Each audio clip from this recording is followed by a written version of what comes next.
அஸ்ஸலாமு அலைக்கும் வரஹ்மத்துல்லாஹி வபரகாத்துஹு. அல்ஹம்துலில்லாஹ். நம்ம இப்போ ரமலான் மாதத்தில் இருக்கோம். கடமையான நோன்புகளை அல்ஹம்துலில்லாஹ் எல்லா பேரும் வச்சிட்டு இருக்கோம். நம்ம கூட சேர்ந்து நம்ம வீட்டில் இருக்க குழந்தைகளும் நோன்பை ரொம்ப ஆர்வமாக வச்சிட்டு இருக்காங்க. இப்போ எல்லாத்துக்கும் ஒரு டவுட் வரும். குழந்தைகளுடைய நோன்பு வைக்கிற வயது என்னவா இருக்கும் அப்படின்ற டவுட் வரும். இதை பற்றி ஒரு இமாம் சொல்லியிருக்காரு.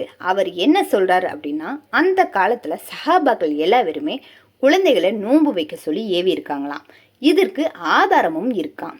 சில உலமாக்கள் குழந்தைகளுடைய நோன்பு வைக்கிற வயதையும் சொல்லியிருக்காங்க. சில பேர் என்ன சொல்லியிருக்காங்க அப்படின்னா 7 வயதுன்னு இருக்காங்க, சில பேர் 9 வயதுன்னு இருக்காங்க, சில பேர் 10 வயதுன்னு இருக்காங்க. இதற்கு காரணம் என்ன அப்படின்றத அந்த இமாம் சொல்கிறாரு. அதாவது ஒரு குழந்தை 7 வயது ஆயிருச்சுன்னா அவங்கள தொலை வையுங்க அப்படின்றாரு ரசுல்லா. அதே மாதிரி 10 வயது ஆயிருச்சுன்னா அடிச்சாவது தொலை வையுங்க, படுக்கையிலேருந்து தனியாக பிரித்து படுக்க வைங்க அப்படின்னு நபி ஸல்லல்லாஹு அலைஹி வஸல்லம் சொல்லியிருக்காங்க.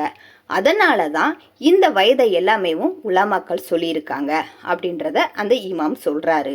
அவர் இன்னொன்னும் சொல்கிறாரு. அதாவது சக்தி உள்ள குழந்தைகளை நோன்பு வைக்க சொல்லி கட்டளையிடலாம். சக்தியற்ற குழந்தைகளை நோன்பு வைக்க சொன்னால் அவங்களுக்கு அது சிரமமாகவும் இருக்கும், ஆபத்தாகவும் ஆயிரும். அதனால் சக்தி உள்ள குழந்தைகள் நோன்பு வச்சு கட்டளையிடுங்க. சக்தியற்ற குழந்தைகளை லுகர் முடியுமாவது இல்லை அசர் முடியுமாவது நோன்பு வைக்க பழகட்டும், இது அவங்களுக்கு ஒரு ப்ராக்டிஸாக இருக்கும் அப்படின்னு அந்த இமாம் தெரிவிக்கின்றாரு. இப்போ இருக்கிற காலத்தில் எல்லா முஸ்லீம் குழந்தைகள் எல்லாருமே 7 வயது 8 வயது 9 வயதுலேயே நோன்பு வைக்கிறவங்களும் இருக்காங்க அப்படின்றத அந்த இமாம் தெரிவிக்கின்றாரு. இப்போ நம்ம வீட்டில் நம்மளுடைய குழந்தைகள் நம்ம கூட சேர்ந்து ஆர்வமாக நோன்பு வைக்கிறாங்க. அவங்கனால லுகர் முடி தான் தாக்கு பிடிக்க முடியுது அப்படின்னு சில குழந்தைகள், அம்மா லுகர் முடி தான் என்னால் முடியுது, இதுக்கு மேலே முடியல, நான் நோன்பு திறக்கிறேன்னு சொல்கிறாங்க. ஆனால் நம்ம அம்மாக்கள்லாம் என்ன பண்ணுறோம், இன்னும் கொஞ்ச நேரம் தான்ப்பா, இன்னும் கொஞ்ச நேரம் தான்ப்பா, ஒரு நோன்பு ஆயிருமே அப்படின்னு நம்ம குழந்தைகளை நம்ம அறியாமலே நம்மளே சிரமப்படுத்திக்கிட்டு இருக்கோம். அப்படித்தான் நம்ம செய்கிறோம். இப்போ ஒரு குழந்தை லுகர் முடியும் தாங்குது அப்படின்னா அல்ஹம்துலில்லாஹ், அது முடியும் இருந்துட்டு அதுக்கப்புறம் அவங்க நோன்பு திறக்கட்டும். அசர் முடியும் தாங்குது அப்படின்னா அல்ஹம்துலில்லாஹ், அவங்களும் அது முடியும் இருந்து நோன்பு திறக்கட்டும். இப்படியேவும் நம்ம பழக்கப்படுத்தினோம்னா அடுத்தடுத்த நோன்புல அவங்க ஃபுல் நோன்பு வைக்கிறதுக்கு உரிய ப்ராக்டிஸாக ஆயிரும், அவங்களுக்கு அதுக்குரிய தெம்பும் வந்துடும்.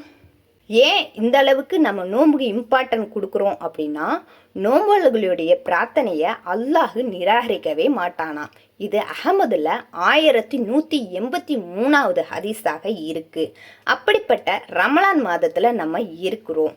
இப்போ நம்மளுக்கு இது ஒரு நல்ல வாய்ப்பு. நம்ம நோன்பு வச்சு நம்மளுக்கு தேவையான அனைத்து விஷயங்களையும் கேட்போம். நம்ம குழந்தைகளையும் நோன்பு வைக்க பழக்கப்படுத்துவோம். இன்ஷா அல்லாஹ். அஸ்ஸலாமு அலைக்கும் வரஹ்மத்துல்லாஹி வபரகாத்துஹு.